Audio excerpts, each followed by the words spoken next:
Určite, keď ste boli niekedy v škole, tak ste si hovorili, že už to ani nemôže byť horšie. Ale to ste ešte nevedeli, že to môže byť oveľa horšie. A preto si v dnešnom videu povieme o tých najťažších a podľa mňa aj o tých najhorších školách na celom svete. Začneme krajinou, ktorú podľa mňa viacerí čakali v tomto rebríčku, a to je Čína. Ale aby som bol presnejší, tak nie všetky čínske školy sú také isté. Ale Hengshui High School patrí medzi tie, kam sa nechceš dostať. Nachádza sa v Hebei, čo je asi 300 km od hlavného mesta Číny, teda od Pekingu. A na prvý pohľad je to bežná stredná škola. Ale iba na prvý pohľad. Ale predtým, než začnem kritizovať túto školu, tak musíme pochopiť dôvod, prečo sa v tomto rebríčku nachádza. Cieľ tejto školy je jediný. A to, aby čo najviac žiakov dostala na tie úplne top univerzity v celej Číne cez skúšku Gaokao. Gaokao je niečo ako maturita alebo monitor, akurát je to 100-krát ťažšie a rozhoduje to o celom tvojom živote. Ale moje prvé otázky teda boli, lebo čo je na nej zlé, však iba sa snaží naučiť žiakov tie potrebné veci. Iba že keďže to je ich najdôležitejšia skúška, tak robia pre ňu všetko. Budíček majú o 5:30, by the way, o toľkej stávam aj ja. Od 6. do 7. majú niečo ako ranné memorovanie alebo čítanie na hlas. O 7:30 majú raňajky, od 7:40 do 12. majú zase 4 bloky vyučovania, čo je niečo asi ako 4 hodiny. Ako ďalší majú zase obed a od 13. do 18. zase majú 5 hodín výučby. Potom ešte prídu domov a začnú sa učiť ešte sami doma. To je hrozne veľa, ale ešte je tu jedna vec a to tá, že oni nemajú víkendy, takže oni sa takto učia 7 dní v týždni. To si viete predstaviť? Majú len pár voľných dní a to len na nejaké sviatky, čo je brutál, lebo ja napríklad sa spolieham na to, že budem mať každý týždeň 2 dní voľna, aj keď aj to niekedy nemám, ale 7 dní v týždne brutál, to si neviem predstaviť. Triedy majú naozaj veľké, do jednej triedy sa kľudne môže zmestiť aj 60 študentov a každý študent musí mať takú istú uniformu. Nemôžete tam ležať na lavici, musíte byť vystrení, dávať pozor, písať si všetky poznámky a dokonca aj kontrolujú to, že ako sa na tabulu pozeráte. Číne majú vlastné aplikácie, čo znamená, že nepoznajú Davida Gogginsa, ale nepotrebujú, keďže po stenách majú motivačné slogany, ako napríklad Pain is temporary, glory is forever, alebo Sleep later, win earlier. Každé ráno tam musia siať ako vojaci a telefóny sú tam úplne zakázané, takže nikto z nich nebude mať nomofóbiu, čo ak by ste chceli vedieť, čo je to nomofóbia alebo o iných fóbiách, tak sa môžete pozrieť na toto videjko. Japonské školy. Japonské školy môžem dať spolu, keďže sú si veľmi podobné.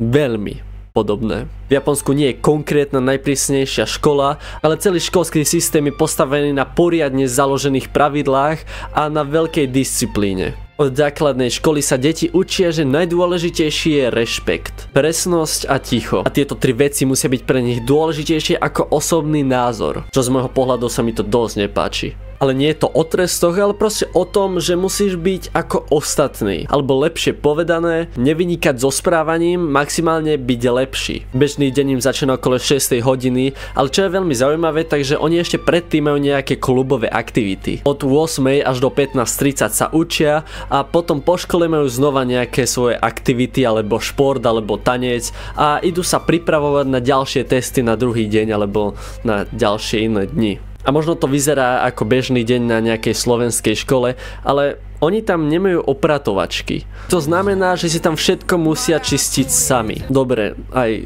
to nie je úplne veľký rozdiel od nejakých slovenských škôl. Ako je známe, tak japonské školy patria medzi tie najúspešnejšie školy na celom svete, ale ten systém, ako aj v Číne, tak aj tuto v Japonsku musia všetci žiaci nosiť tie isté uniformy a počas hodiny nikoho iného počuť než učiteľa, maximálne žiaka, ktorý je vyvolený tým učiteľom. Taktiež sú tam známe skupinové tresty. To znamená, že ak nejaký jeden žiak niečo pokazí, tak väčšinou si to zobere celá trieda. Taktiež učiteľa berú ako autoritu alebo niekedy ako rodiča. Možno to teda zvonka nevyzerá tak hrozne, ale vnútorný tlak musí byť veľký. Študenti sa dokonca niekedy boja urobiť chybu, aby sa nezahambili pred celou triedou. A presnosť a ticho sú u nich na prvom mieste, ale zanedbáva sa potom tá tvorivosť. Práve veľa ľudí tvrdí, že práve tieto školy zabijajú v žiakoch tú ich výnimočnosť.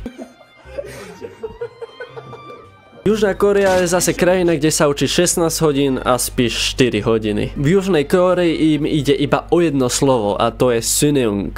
Teda dúfam, že som to dobre prečítal. Suneung je ich celoštátna skúška, niečo ako Gaokao v Číne. A táto skúška rozhoduje o tom, na akú univerzitu pôjdeš. A to zase rozhoduje o celom tvojom živote. Ako budeš mať prácu, ako ťa ľudia budú brať, alebo niekedy aj o manželstve. Celá krajina sa počas tohto testu zastaví, dokonca ani lietadlá nemôžu lietať počas nejakej počúvacej skúšky, alebo tých počúvacích testov. Doprava sa spomalí a polícia so sirenami berie študentov, ktorí meškajú na tú skúšku, čo je zaujímavé si predstaviť. Ale bežné dni to nemôže tiež nejak chválne. O 6 stávajú a o 8 im začína vyučovanie, čo je ako v väčšine európskych škôl, napríklad aj Česku alebo na Slovensku.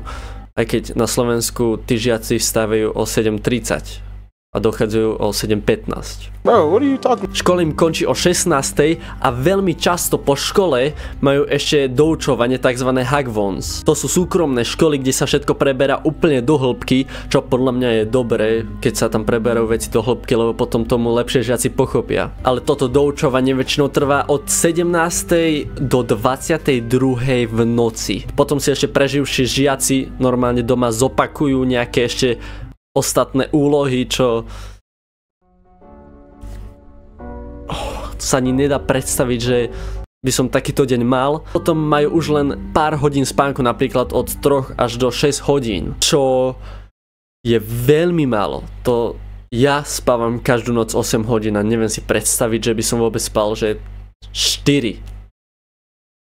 What? Ako aj v Číne alebo v Japonsku, tak aj tu sú žiaci úplne pod dohľadom učiteľov, rodičov alebo systému. Čo môže z jednej strany pôsobiť dobre, ale z druhej depresívne. Hagwony, čo sú tie doučovacie súkromné školy, tak majú tiež veľké pravidlá ticha, správania a taktiež dohľadajú na to, kde sedíte a kde sa pohybujete. Dokonca v niektorých triedach majú kamery, čo nie je úplne pravidlom, ale keď majú, tak pozerajú cez ne, že či všetko funguje tak, ako má. Síce majú na školách úplný poriadok, ale zaostáva tam psychika. Na deti sa vytvára naozaj veľký tlak a môže sa stať, že nejaké dieťa tam môže mať vyhorenie, depresie alebo nejaké psychické problémy, ale zase nie je to pravidlom, hej. Ako som povedal, tak nie je to pravidlo, ale má to aj pekné stránky, no dostať by som sa tam aj tak nechcel. Lebo si predstavte, že vašim životným cieľom ako dieťaťa nie je, že sa zabávať alebo niečo vytvoriť, ale urobiť nejakú konkrétnu skúšku. Odborníci v Koreji sami hovoria, že ten systém je efektívny, ale neľudský. Ale aspoň Južná Kórea patrí medzi tie najvzdelanejšie krajiny sveta. No, za akú cenu? Hovorili sme o Japonsku, o Číne, o Južnej Kórei a teraz sa presunieme, naozaj som to nečakal, presnejšie na miesto Kota. Kota je mesto v štáte Rajasthan, čo dúfam, že som to dobre povedal, nechcel som nikoho uraziť. A veľa ľudí ho pozná práve kvôli tomu, že je centrom na prípravu na najväčšie skúšky v celej Indii. A podľa mňa nie len v Indii, ale jedný z najťažších aj celosvetovo. Sú tam dve skúšky. Tú prvú sa ani nebudem snažiť prečítať, čo sú prijímačky na top technické univerzity v celej Indii, ale nie call centra. A druhá je NEET, čo sú vlastne prijímačky na medicínu. V Kote sú stovky tzv. Coaching centier, kde žiaci študujú, žijú, jedia a vlastne učia sa celé mesiace, často aj roky. Ich deň začína o 5 ráno, potom od 6 do 13 majú nejaké prednášky alebo testy a po obeň majú ešte od 14 do 20 večer ďalšie hodiny, pričom ešte keď dojdu zo školy, tak sa väčšinou učia, čo je extrém. Ja by som si nevedel predstaviť, že dojdem večer o 20 zo školy a by som si ešte začal robiť nejaké veci, to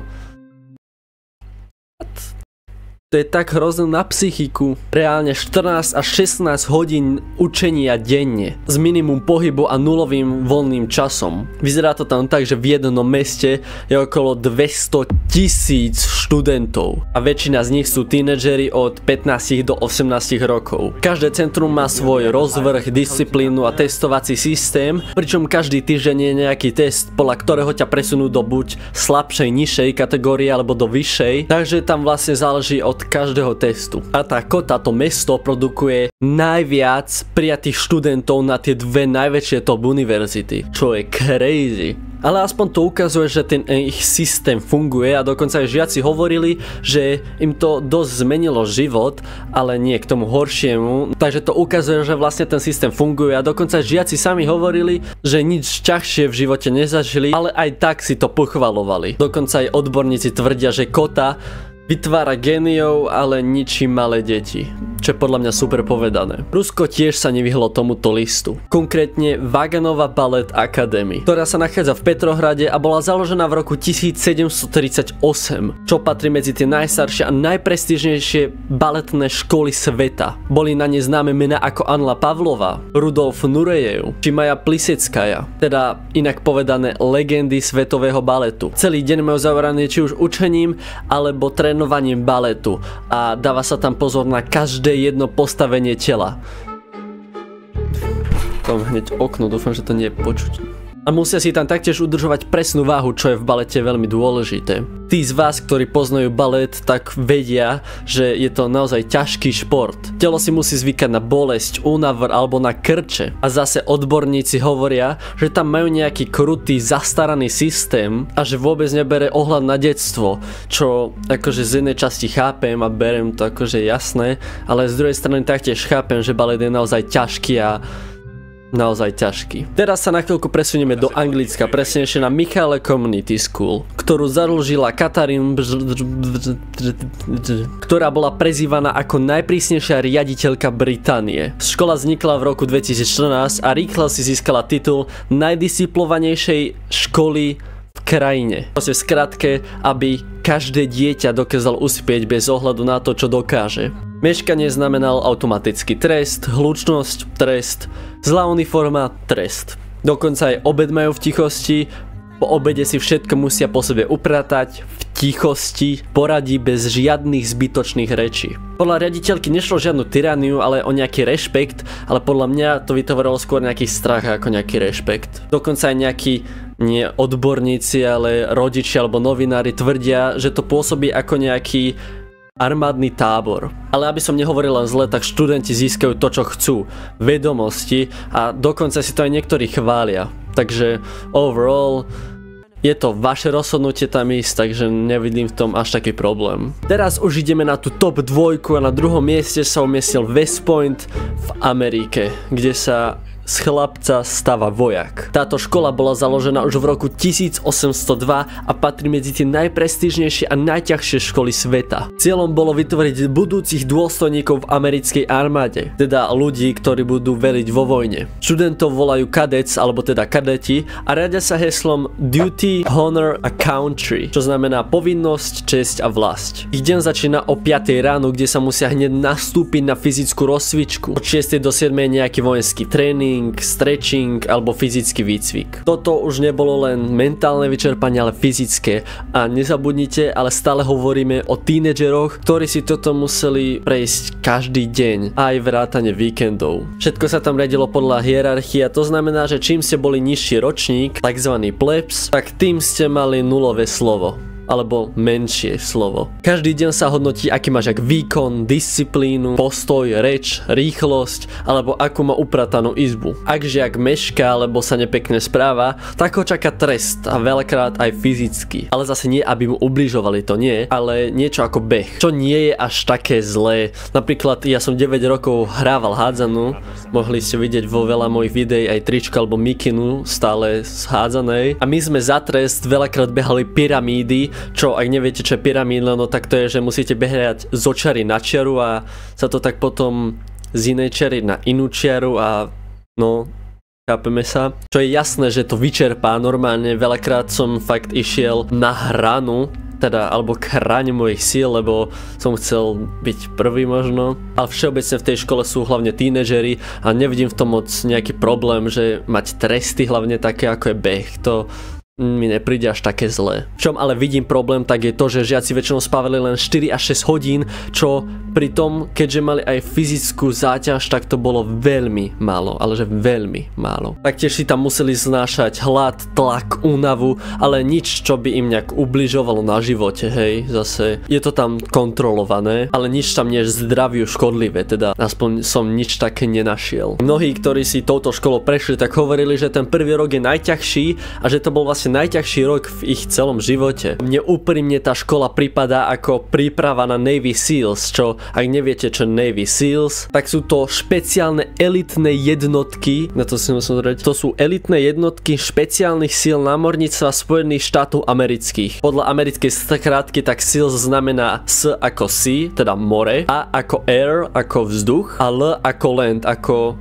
pevnina. Čo znamená, že tieto elity Spojených štátov amerických mohli pracovať vlastne aj pod vodou, kľudne aj vo vzduchu alebo aj na pevnine. Je to vlastne tá top elita, dostať sa tam je naozaj hrozné peklo. Určite poznáte Davida Gogginsa, ktorý si tým prešiel, ale myslím, že toto je fakt skvelá téma na ale ďalšie video. No a tí, ktorí si touto školou prešli, tak veľa z nich je napríklad generálmi, vodcami, astronautmi alebo dokonca prezidentmi, ale nie štátov, hej, zase. Proste nejaká vojenská hodnosť. Tá jedna z najvyšších, asi tá, alebo najvyššia.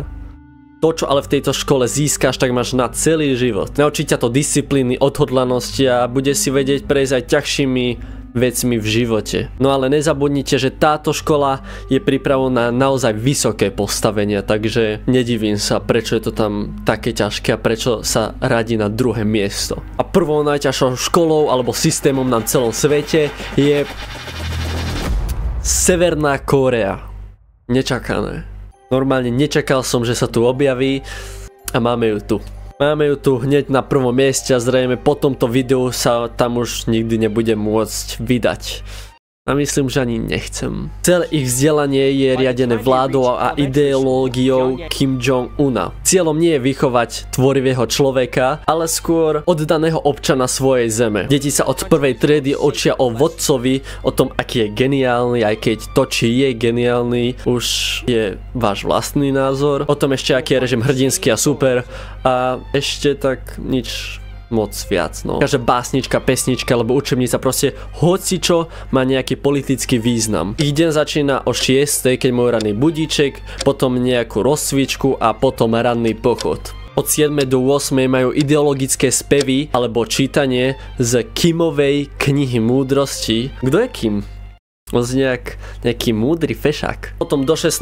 majú vyučovanie, niečo ako jazyk, matematiku, dejepis a vlastne všetko poprepájané s propagandou. A ja som nechápal, ako sa dá propaganda nacpať do napríklad matematiky, ale opýtal som sa GPT a ten mi vytrepal toto. Ak 3 vojaci imperialistov padnú a 2 ujdu, koľko ich zostane? Čo zase? To povedal ChatGPT. A nie ja, hej. Proste je to politika a všetky tieto veci GPT, no nemáme to úplne odkiaľ vedieť, že či sa tam takéto príklady zobrazujú, alebo či tam majú vôbec niečo takéto. Maximálne to môžeme vedieť z výpovedí, ale aj tie môžu byť klamlivé, ale len predstava, že takýto príklad tam môže byť, tak je desivá. Potom od 16. do 18. zase majú nejaké spoločné aktivity, napríklad kde sa trénuje tzv. Vlastenectvo. A potom majú voľno. No nie tak úplne, ale škola im končí. A možno si hovoríte, že to nie je až také ťažké alebo také nedobré, ako napríklad v ostatných školách, ktoré sme si v tomto videu spomínali, ale ešte vám tu niečo vysvetlím. Už od detstva ich učia, že vládca niečo ako otec národa alebo niekedy aj ako boh. She says, so I can spread the greatness of the Marshal Kim Jong-un throughout the world. Kritické myslenie tam proste neexistuje a otázky o iných krajinách sú takmer zakázané a myslím, že nie len v škole. A žiaci teda veria, že mimo Kórey je chaos. Alebo napríklad hlad, lebo iné informácie sa k nim ani nedostanú. Vo výsledku sú žiaci ale vystavení disciplíne a poslušnosti, čo im ale chýba napríklad kreativita. Alebo kritické uvažovanie, čo podľa mňa v dnešnej dobe sa kritické uvažovanie dosť zanedbáva. V Severnej Kórei nechcem sa zase hrabať do politiky, ale práve politika je tá, ktorá vytvorila tento systém, kvôli ktorému je vlastne Severná Kórea v tomto rebríčku na prvom mieste. A ja úprimne by som bol radšej v Japonsku, kde by som mal aspoň vlastnú myseľ. Ako niekde, kde mi moju myseľ tvoria podľa seba. Celý deň počas školy. No už tá tvoja škola nevyzerá tak zle, čo? A myslím, že sa musíme priznať, že budem mať možno aj ja iný pohľad na moju školu, aj keď stávam o 5:30 a väčšinou dochádzame o 16:00 kvôli cestovaniu. A potom mám už nejaký priestor na tvorbu YouTube, ako napríklad teraz. aj keď teraz je nedeľa, ale hlavne na kreativitu v mojej hlave. Ty mi napíš do komentáru, ktorá škola teba najviac vystrašila a vidíme sa pri ďalšom videu.